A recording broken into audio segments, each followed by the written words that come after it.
Gildan Media, a division of Recorded Books, presents The Failure of Risk Management, Why It's Broken and How to Fix It, 2nd edition, by Douglas W. Hubbard, narrated by Stephen Bell Davies. Publisher's note: this audiobook refers to exhibits included in the print and e-book editions of the book. Preface. A lot has happened in the decade since the first edition of this book, both in the world of risk management and in my own work. Since then, I've written 2 more editions of my first book, How to Measure Anything, Finding the Value of Intangibles in Business, as well as writing Pulse, the new science of harnessing Internet buzz to track threats and opportunities, and How to Measure Anything in Cybersecurity Risk.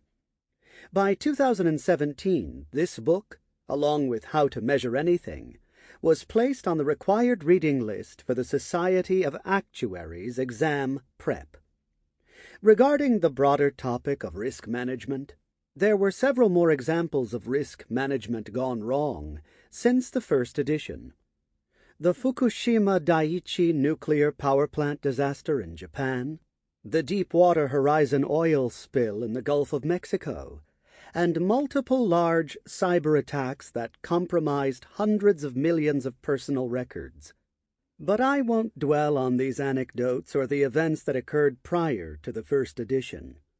This book should be just as relevant after the next big natural disaster, major product safety recall, or catastrophic industrial accident. Better yet, I hope listeners use this book as a resource they need before those events occur.